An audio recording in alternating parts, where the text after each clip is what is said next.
Salutacions, saludos, benvinguts, bienvenidos al Sapiens.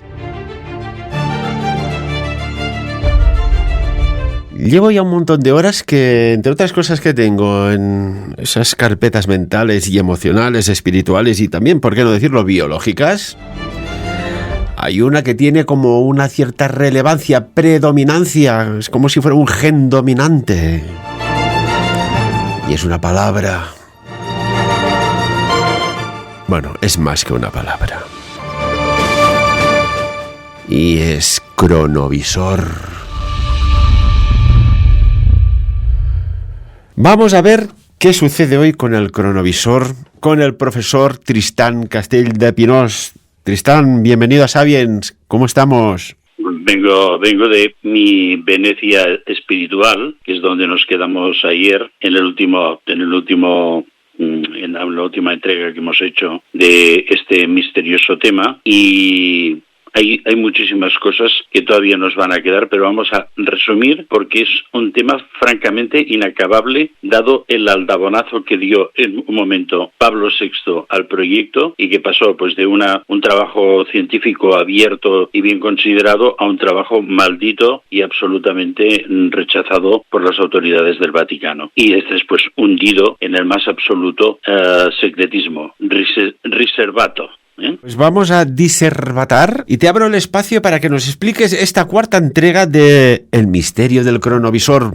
¿Dónde nos ubicamos ahora, profesor? Muy bien, tenemos un personaje central. Ya sabemos que en un principio la historia oficial pues de alguna forma atribuye un cierto descubrimiento de la línea de investigación a dos religiosos. Uno es Agostino Gemelli, un hombre muy mayor, muy reputado, y el otro es un benedictino más joven, pero con un carrerón, digamos, académico absolutamente brutal, que ya especificamos un poquitín, que estaba especializado en la teoría de las cuerdas, pero sobre todo que se había dedicado durante mucho tiempo, aparte de ser un buen músico, cosa que yo siempre doy un 10 puntos a las personas que son buenos músicos, por encima de todo, se había dedicado al estudio de la oscilografía de las voces, a la vibración de las voces y sus efectos en la materia y, por tanto, en el espacio-tiempo.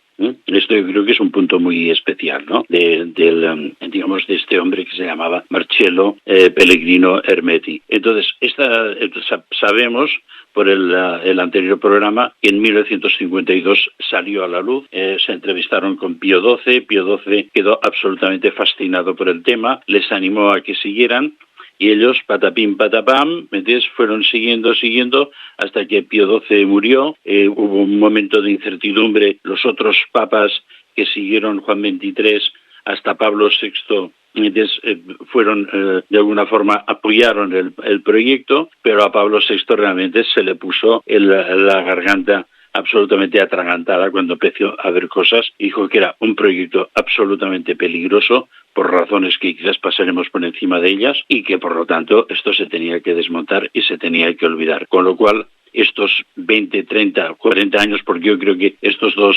sacerdotes, estos benedictino y franciscano, empezaron sus investigaciones en los años 30 y pico. Hay que pensar y recordar que estamos en una zona en la cual hubo otro genio parecido a Tesla, y Tesla muy cercano, como recordamos recientemente, que era pues Guillermo Marconi, el pionero de la comunicación inalámbrica. En aquellos momentos era un genio absoluto, y esto estaba en Bolonia, al lado de Venecia, y podían tener contactos absolutamente inmediatos, ¿no? Y por lo tanto nos encontramos aquí, y esto nos va a llevar a algo muy importante que vamos a intentar, acelerar un poco para llegar a ello, que es la teletransportación. Y ahora, si me permitís, vamos a dar un leve salto desde los canales venecianos a la árida Soria, porque aquí en España de cuando en cuando también pasan cosas interesantes, ¿no? Tenemos un caso que es absolutamente apabullante, que es el de Sor María Jesús de Ágreda. Esta monja del siglo XVII, que tenía pues una vocación, aparte de una mujer súper inteligente, su nivel de comunicación era, digamos, un nivel intelectual muy alto, mantuvo una correspondencia muy intensa con Felipe IV, con el rey, Pero ¿qué es lo que es interesante de esta mujer? Esta mujer, en su convento de monjas, practicaban un gregoriano femenino. Esto algún día sí tendríamos quizás que hacer una visión, un programa sobre Hildegard von Bingen, que es otro de los personajes absolutamente apabullantes de la historia, digamos, esotérica de la Iglesia.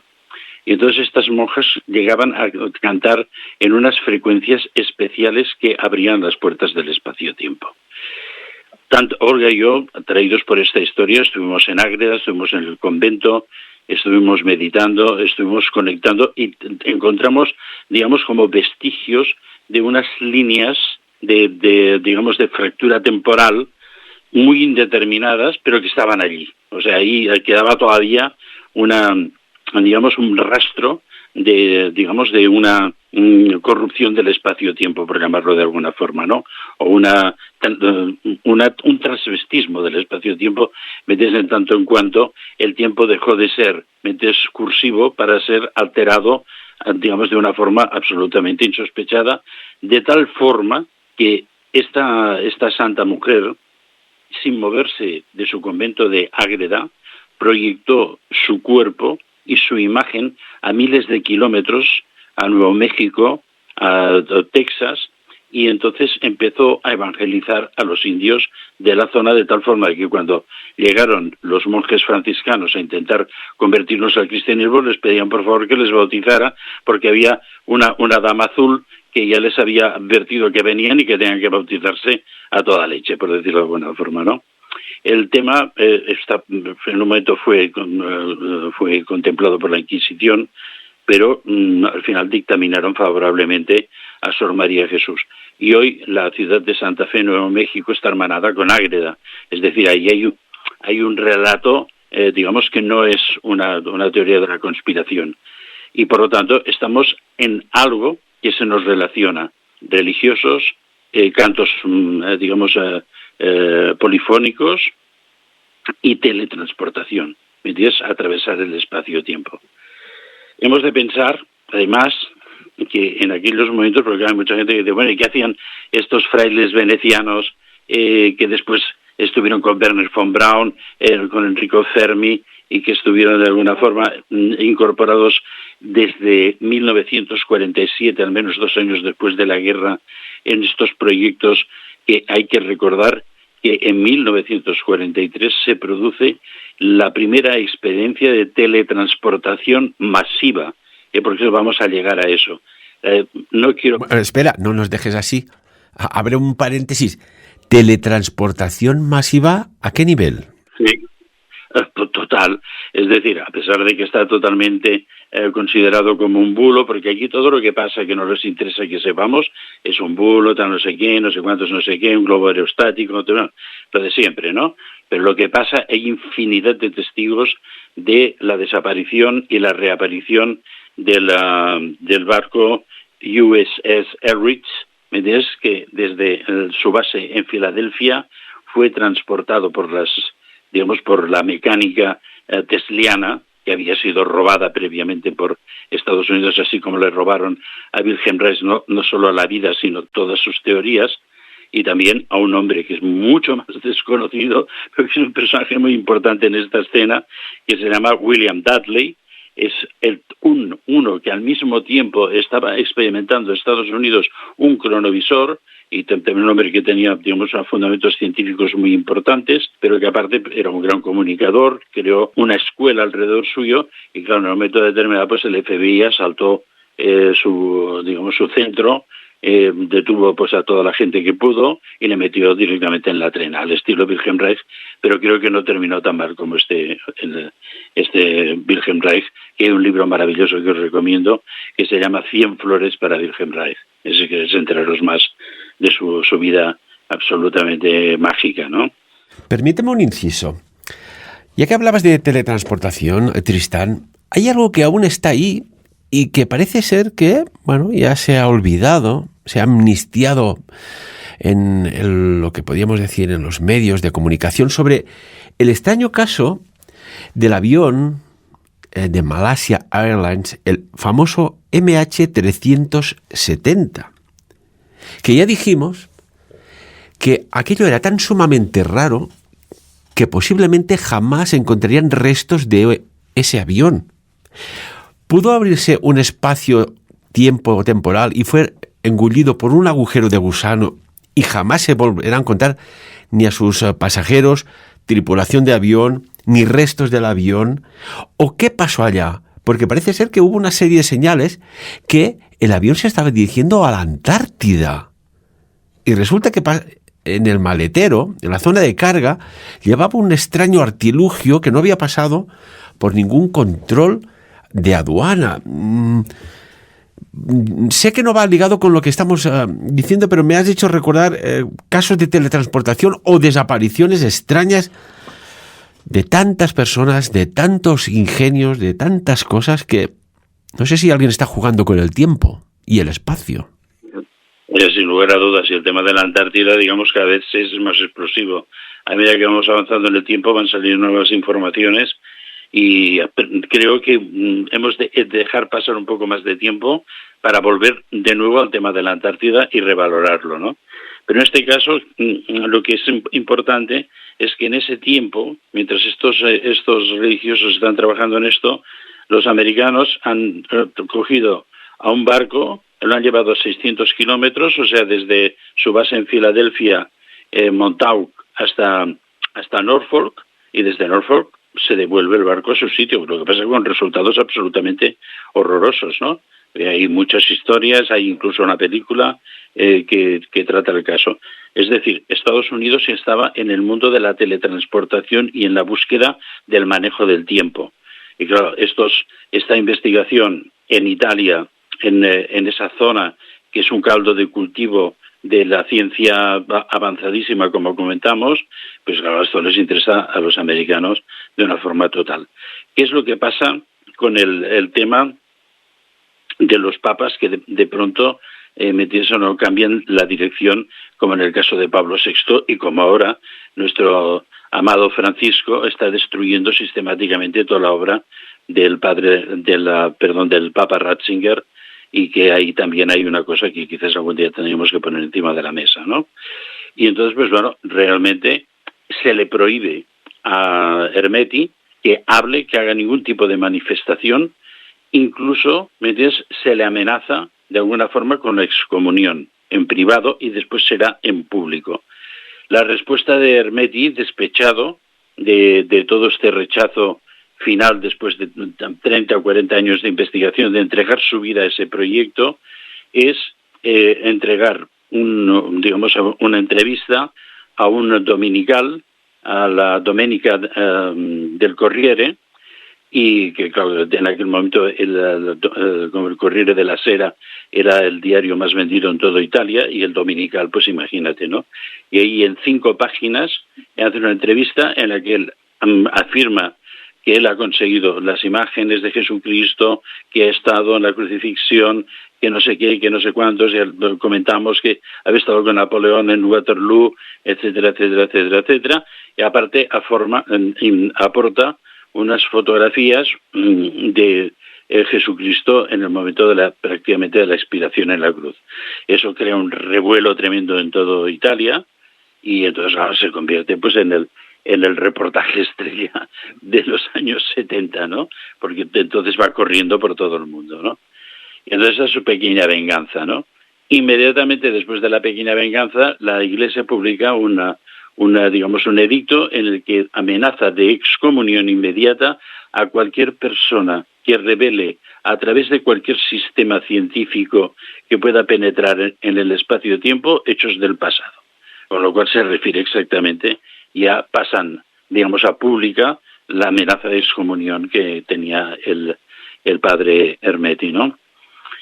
Él entonces se encuentra totalmente acorralado, y con que es un hombre absolutamente inteligente, bueno, sabemos, hay muy pocas cosas de lo que, de la construcción del aparato. Hay unos cuantos croquis muy simplones. Sabemos también que él en un momento determinado, acorralado, envía unos sobres a un notario de Suiza y a otro sistema notarial de Japón, no sé por qué Japón, porque es la primera vez que aparece en toda esta historia, en el que supuestamente allí está guardado el secreto del cronovisor de Hermeti, vamos a llamarlo, no del Vaticano, sino de Hermeti. Y entonces había totalmente acorralado y absolutamente denostado porque ha cometido un error absolutamente, o quizás voluntariamente, para quedar no totalmente expuesto a las iras de Pablo VI, que es que la fotografía supuestamente captada por el cronovisor resulta que es la foto de una imagen de un Cristo doliente que se conserva en un monasterio cerca de Roma, Collevalenza, y en el cual pues hay este Cristo que tiene esta expresión absolutamente agónica, ¿no? ¿Quieres decir que de alguna manera tecnológicamente se ha captado una imagen del pasado y además de un ser, de una persona, de la magnitud de Jesús, el Cristo? Bueno, esto es con lo que él juega, porque la imagen del Cristo de Collevalenza, que es una escultura, entonces inmediatamente hay gente que la localiza y dice, oiga, que usted aquí ha publicado una imagen que es de un Cristo que está aquí al lado de Roma. Y entonces él dice que no, que en ese monasterio de Collevalenza había una monja española que era la Madre Esperanza, que era una vidente y que tenía los estigmas y que ella había encargado en España ese Cristo a un escultor por unas visiones suyas. Entonces la cosa se va liando todavía más. Entonces, pues bueno, finalmente la única cosa que le queda para salvar su prestigio como científico es acudir a los jesuitas, a la iglesia paralela. Entonces, la historia también oficial dice que un día, esperando el Vaporetto, porque él ya ha sido relegado otra vez al convento de San Giorgio Maggiore, en la famosa isla que está al lado de la Giudecca, y donde seguramente, ahora vamos a explicarlo, se guarda uno de los cronovisores. Porque yo creo que hay un cronovisor en el Vaticano, y después que él, ¿me entiendes?, a la vista de esos 20 años de que la cosa se iba a torcer, hace fabricar 2 cronovisores más. Uno se va a quedar en Venecia y es el origen de toda esta especie de clima, digamos, electromagnético que tiene Venecia, que lo comentamos desde el principio, y hay otro que probablemente fue entregado a la orden secreta de Causa Nostra, que al final de la guerra, cuando se tuvo que, reconstruir todo lo que, toda la destrucción que habían dejado los aliados detrás de su paso de liberación, el ejército de la libertad y del amor, pues entonces Otto Skorzeny, que sale en todas las sopas como el glutamato monosódico, o sea, es el ingrediente esencial, reconstruye la Causa Nostra Bril, y entonces es esa Causa Nostra Bril la que nos queda ahora, donde encontraremos información de María Orsic, muy importante, del almirante Canaris, de la Thule Gesellschaft, y que esto ya es, quizás, si tenemos la suerte de disponer del tiempo, es otro programa. Nos quedan 6 minutos, ya que hablas de tiempo, espacio-tiempo. Sí, Tristán, dinos. Terminamos brevemente que supuestamente la historia oficial dice que en la estación del Vaporetto se encuentra casualmente con un jesuita, le explica su vida, y el jesuita toma interés en todo eso y se convierte en el más arduo defensor del padre Hermeti hasta la muerte de ambos, ¿no? Pero creo que él realmente lo que hace es citar a este hombre para que la orden jesuita le ayude quizás a resolver algunos de los temas de que quizás el Vaticano querría de alguna forma recuperar no solo uno, sino enterados de la existencia de los otros dos, también los otros dos. Y bueno, él morirá contradiciéndose a sí mismo varias veces. También aparecerá una supuesta imagen del cronovisor de Cristo con sus discípulos, que resulta que es un cuadro que está en una pinacoteca cerca de Dresde, en Alemania, y por lo tanto todo esto contribuye, digamos, como dice, a ensuciar, y casi, digamos, es tan putrefacto el tema, enmerdar toda esta historia que podría haber sido una historia apasionante y que la Iglesia en un momento determinado siempre tiene marcha adelante y marcha atrás, y utiliza mucho más a menudo la marcha atrás que las marchas hacia adelante, ¿no? Y aquí se terminaría un poco la historia del cronovisor veneciano. Y entonces, repito, un cronovisor en el Vaticano, seguramente conservado en la Academia Pontificia de Ciencias, actualmente dirigida por Joachim von Braun, que hablamos de su presencia, y después uno que estaría en la isla donde vivió Marcello Pellegrino Ermeti, y después un tercero que habría pasado a esta orden secreta, la Causa Nostra Bril, y que intentaremos encontrarle el destino, digamos, cuando entremos en la vida de María Orsic y en todas sus consecuencias, ¿no? ¿Qué pasó después de todo esto? Curiosamente, el Vaticano, con esto de no tener muy claro dónde están el cambio de marchas, hubo otro sacerdote que se llama Luigi Borrello, que también hizo su cronovisor, y al que también le llamó cronovisor. Y él, muy inteligente, buscó la dirección hacia, digamos, un campo no visitado. Y él decía que las piedras como material cristalino podían almacenar, digamos, algún tipo de información de ondas electromagnéticas de las cuales se pudiera recuperar imágenes o palabras. Entonces, unas experiencias, también creo que fue de alguna forma tolerado, pero acotolado, nunca manifestó públicamente sus logros, pero sobrevivió sin que lo apedrearan desde el Vaticano. Pero hay otro caso mucho más extraño.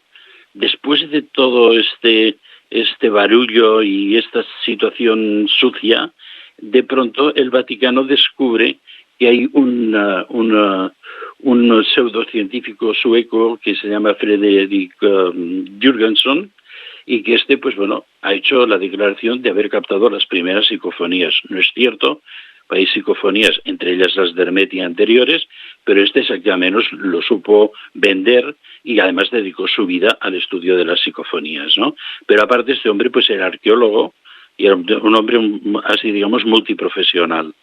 Y este hombre es contratado por la Iglesia en la época de Pablo VI como consultor, y como arqueólogo se le entregan algunas restauraciones importantes en el Vaticano, es decir, no le dan una tontería, sino que unas restauraciones importantes. Además es nombrado caballero de no sé qué orden, que hasta él mismo, que es totalmente ateo, se extraña, ¿no? Pero yo creo que Jürgensen lo contrataron para sustituir los trabajos del padre Ermeti, pero en secreto, y para manipular la máquina que tuvo que donar el padre Ermeti al Vaticano en secreto. O sea que nos encontramos aquí. ¿Qué pasa después de todo esto? Toda esta tecnología va a Estados Unidos, vía Enrico Fermi, morirá en 1954, pero ya dejará la conexión montada, vía Wernher von Braun, laboratorio de los Álamos, del DARPA, y es Andrew Basiego, el personaje súper polémico, el que dice que fue un crononauta y que por teletransportación, que aquí volvemos hacia atrás, fue enviado a una base subterránea en Marte. Él después vuelve con una serie de fotografías que no puede decir que están tomadas por él, sino por uno de los satélites que merodea Marte, en el que demuestra que hay vida en Marte. Podría ser, Tristán, y esto lo dijo un militar, que dijo que estuvo allí en Marte como policía militar, de que haya una colonia humana al más alto nivel científico, técnico, tecnológico, que por la razón que sea, pues no interesa comunicarlo abiertamente a sus hermanos terrestres. Bien, esto nos vuelve a unir en el salto atrás, y ya ves que no sé qué, de alguna forma soy muy pesadito, porque nos vuelve a unir todo el tema de los avances, digamos, de tecnología .0 y ufológica del Tercer Reich con esto, porque recordar que cuando hablamos de Die Glocke, la primera máquina del espacio-tiempo totalmente documentada, hablamos de que ahí, a través de ese salto en el tiempo, ellos ya habían llegado a Marte y a la Luna. Y esto es algo que tendremos que volver atrás para justificar toda esta situación.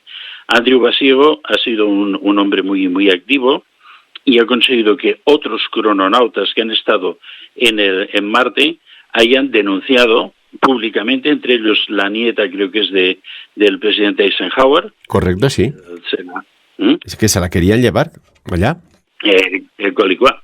Y entonces pues ahí ha habido una serie de denuncias, y él es un hombre que yo creo, aparte que toda la gente que escogen para llevarlos a Marte, él es el que ha dicho que había unos crononautas muy escogidos, generalmente de niños o digamos púberes un poco más adelantados, ¿me entiendes? Porque siendo siempre mentes excepcionales, son los que están más preparados para no condicionar lo que se va a ver y para poder, de alguna forma, si es necesario, adaptarse a esa situación, pero también hemos de ver que Andrew Basigo, que es este hombre tan removido ahora, es el que dijo que el DARPA había estado en contacto con Ermeti desde 1947, es decir, recién acabada la guerra, ya estaban colaborando a saco con todos estos temas, ¿no?